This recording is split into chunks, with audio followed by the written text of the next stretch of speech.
Hi friends, welcome to Sai Maripudi YouTube channel. నేను ఈరోజు అయితే ఒక కొత్త రెసిపీ తోటి ముందుకు వచ్చేసాను. అది ఏంటి అంటే చికెన్ పికిల్ అనమాట. చికెన్ పికిల్ అనేది మనం ఇంట్లోనే చాలా ఈజీగా చేసుకోవచ్చు. మనం ఆర్డర్ చేసుకోవాల్సినంత అవసరం కూడా ఏముంది. ఓకే, మనకి కుదరినప్పుడు అంటే చేసుకోవచ్చు, ఓకే. కానీ అది ఎలా చేసుకోవాలి ఏంటి అనేది సింపుల్గా మీరు కూడా తెలుసుకోండి. వీలైతే పెట్టుకోండి ఇంట్లో కూడా. ఓకే ఫ్రెండ్స్, నేను చికెన్ పికిల్ కోసం కేజీ చికెన్ తీసుకున్నాను. నీట్గా వాష్ చేసేసి పెట్టుకున్నాను అనమాట. ఈ చికెన్ని ఈ ప్యాన్లో వేసేసుకున్నాను. దీన్ని ఉప్పు పసుపు వేసి నీట్గా ఉడికించుకోవాలి. ముక్క అనేది మెత్తగా అయ్యేదాకా ఉడికించుకోవాలి. ఫస్ట్ నేను కొంచెం ఉప్పు కొంచెం పసుపు వేస్తున్నాను ఉడికించుకోవడానికి. ఇందులో నుంచి వాటర్ మొత్తం కూడా బయటకు వచ్చేసి మొత్తం వాటర్ అంతా కూడా డ్రై అవ్వాలి. ఇప్పుడు నేను సాల్ట్ వేసుకున్నాను. పసుపు కూడా వేసుకుంటున్నాను. మొత్తం మిక్స్ అయ్యేలాగా మొత్తం కలుపుకోవాలి. వాటర్ అంతా కూడా బయటకు వచ్చేసేయాలన్నమాట. మొత్తం వాటర్ మొత్తం బయటకు వచ్చేసి వాటర్ మొత్తం డ్రై అయిపోవాలి.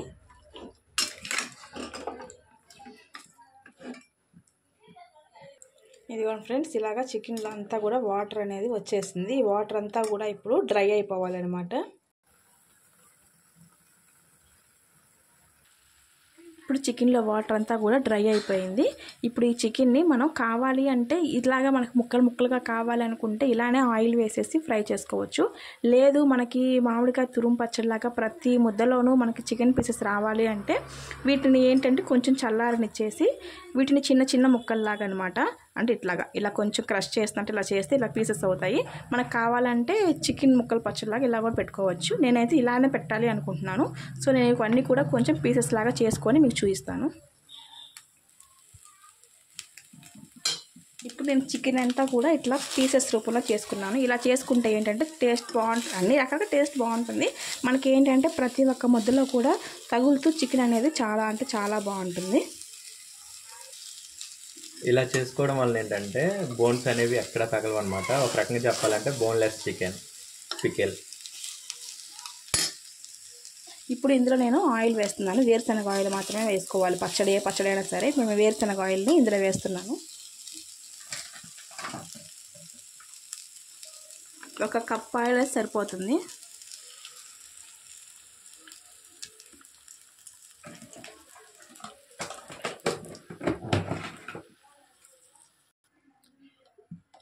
ఇప్పుడు ఆయిల్ వేసాను అనమాట. ఆయిల్ కప్పున్నర దాకా పడుతుంది.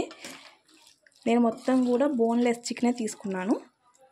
బోన్స్ అంతా కూడా సపరేట్ చేసేసాను నేను. మొత్తం కూడా ఫ్రై అవ్వాలన్నమాట. మరీ గట్టిగా రబ్బర్ లాగా అయితే అవ్వకూడదు. కొంచెం మెత్తగానే ఉండాలి. కొంచెం ఎర్రగా రావాలి. నేను ఎలాగా రావాలనేది చూపిస్తాను. అంటే సిమ్లో వేయించుకోవాలా? కొంచెం మీడియం ఫ్లేమ్లో పెట్టి వేయించుకోవాలి. ఓకే. ఇవి కొంచెం అలా వేగిన తర్వాత వెల్లుల్లి అనమాట పొట్టు తీసి పెట్టుకున్నాను. ఇవి ఇప్పుడే ఇందులో వేసేసుకొని వాటితో పాటు ఇవి కూడా కొంచెం ఫ్రై చేసుకుంటే ఆ స్మెల్ తోటి వీటి పట్టుకొని ఇంకా టేస్ట్ అనేది చాలా అంటే చాలా బాగుంటుంది.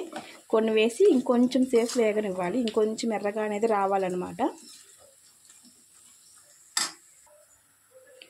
ఇదిగోండి, ఇలాగ ఫ్రై అనేది అవ్వాలన్నమాట. ఇలా రెడ్గా రావాలి.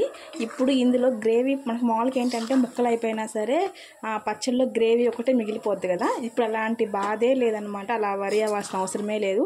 మీకు గ్రేవీ ఉన్నంతకాలం మీకు చికెన్ అనేది ఎప్పుడు కూడా ఉంటుంది. మన మామిడికాయ తురుము పచ్చడి ఎలాగైతే మనం ప్రతి ముద్ద టేస్ట్ చేస్తామో ఎంజాయ్ చేస్తామో అదేవిధంగా మనం చికెన్ పిక్కిని కూడా అలానే ఎంజాయ్ చేయొచ్చు అనమాట.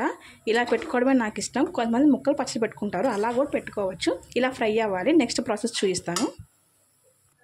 ఇప్పుడు ఇదంతా కూడా ఇలాగ ఫ్రై అయింది కదా. ఇప్పుడు ఇందులో మనం చికెన్ అంతా కూడా ఇలాగ పక్కకు అనేసుకొని ఆయిల్ మధ్యలో చేసుకోవాలి. ఇప్పుడు ఇందులోకి అల్లం వెల్లుల్లి పేస్ట్ వేస్తున్నాను. ఫుల్గా 3 టేబుల్ స్పూన్స్ అల్లం వెల్లుల్లి పేస్ట్ వేసాను. ఈ అల్లం వెల్లుల్లి పేస్ట్ కూడా పచ్చి వాసన అనేది పోయేదాకా వేయించుకోవాలి.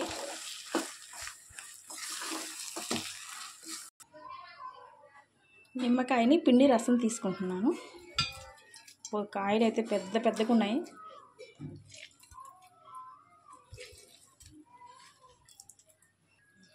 ఇలా చికెన్ పచ్చడి కోసం మా నిమ్మకాయలు తెద్దామని మార్కెట్కి వెళ్తే అక్కడ మంచి కాయలు పెద్ద సైజు పెట్టున్నాయి. సరే ఎంత కాయలు అంటే ఒక కాయ వచ్చి 10 రూపాయలు అని చెప్పారు. సరే అని చెప్పేసి 4 కాయలు తీసుకొచ్చాను. అయితే ఈ సైజు మంచి నిమ్మకాయలు ఇదే ఒక్క ఫస్ట్ టైం కాయకే చూడడం. ఇంత జ్యూస్ అనేది వచ్చింది. పిండడానికి చేతికి కూడా సరిపోవట్లేదు నాకు. ఒక కాయ వచ్చేసి చిన్న కాయలు అయితే 3 కాయలు 2-3 కాయలు ఉంటాయి, అంత సైజులో ఉన్నాయి కాయలు. ఇవే ఫ్రెండ్స్ నేను మార్కెట్కి వెళ్ళి తీసుకొచ్చినాయి నిమ్మకాయలు. అసలు ఆ కలర్ కూడా ఫుల్గా ఎల్లో కలర్లో ఉన్నాయి కదా, బాగా పండి. సైజ్ అయితే చాలా పెద్ద సైజ్ అనమాట వచ్చింది. మన కెమెరాలో కాస్త చిన్నలాగా ఉన్నాయి కానీ ఒక్కోటి జాంకాయ సైజులో ఉన్నాయి. ఓకే ఫ్రెండ్స్, ఒక కాయ వచ్చి 10 రూపాయలు చెప్పారు. ఇంకా నేనేమి ఇంకా వాళ్ళ బేరాలు ఏమి అడగలేదు, ఎందుకంటే చిన్న చిన్న వాటి దగ్గర మనం బేరాలు ఆడడం అవసరం లేదు కదా. తీసుకున్నా. మన ఈ చికెన్ తురుమంతా కూడా ఫ్రై అయిపోయింది. ఇది చికెన్ తురుము పచ్చడి అనమాట. చూడండి ఎలా పీసెస్ లాగా అయిపోయిందో. ఇప్పుడు ఇందులో మనం అల్లం వెల్లుల్లి పేస్ట్ కూడా నీట్గా పచ్చివాసన పోయిందాక వేగిపోయింది. ఇప్పుడు ఇందులో ఉప్పు, కొంచెం పసుపు, కొంచెం కారం వేయాలి. అయితే మనం ఫస్ట్ గ్యాస్ అనేది ఆపేస్తున్నాను నేను. పసుపు,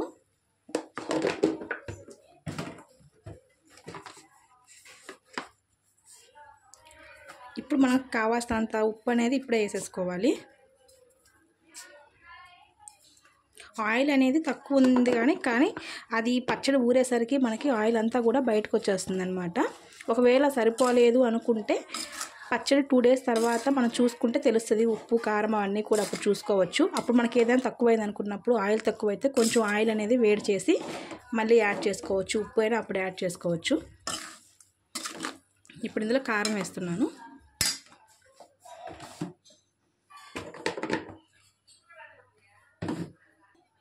ఇప్పుడు ఇందులో కారం కూడా వేస్తున్నాను. ఇది పచ్చళ్ళ కారం, నేను ఇంట్లోనే పట్టించుకున్నాను, బయట కొనింది కాదు. కారం అనేది మనం తినగలిగినంత దాన్ని బట్టి కారము.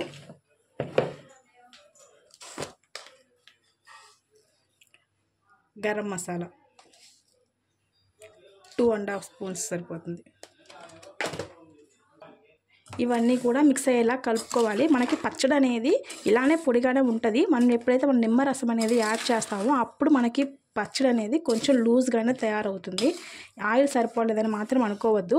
ఆయిల్ అనేది నిదానంగా తేలుతుంది పైకి. మనం ఏంటంటే పచ్చడి మాత్రం ఇలానే పొడిగానే ఉంటుంది. మనం నిమ్మరసం ఎప్పుడైతే యాడ్ చేస్తామో పచ్చడి అనేది మీకు చూపిస్తారు కదా, మీకు అర్థమవుతుంది. ఇప్పుడు ఇందులో కొంచెం ఆవాలు, మెంతులు డ్రై రోస్ట్ చేసేసుకొని పౌడర్ చేసి నా దగ్గర ఆల్రెడీ ఒక బాక్స్లో అనేది నేను పెట్టుకున్నాను. ఇట్లా పచ్చళ్ళకి అవసరం అవుతుంది అని.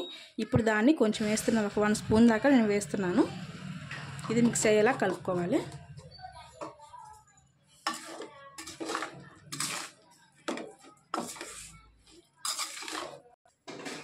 పచ్చడి అనేది మనం పూర్తిగా చల్లారి పెట్టేసుకోవాలి.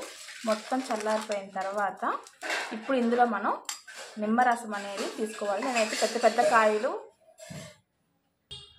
పెద్ద పెద్ద నిమ్మకాయలు 2 తీసుకున్నాను. నాకు ఈ రసం వచ్చింది. మీరు తీసుకున్న నిమ్మకాయల సైజుని బట్టి, పచ్చడి క్వాంటిటీని బట్టి నిమ్మరసం అనేది తీసుకోండి.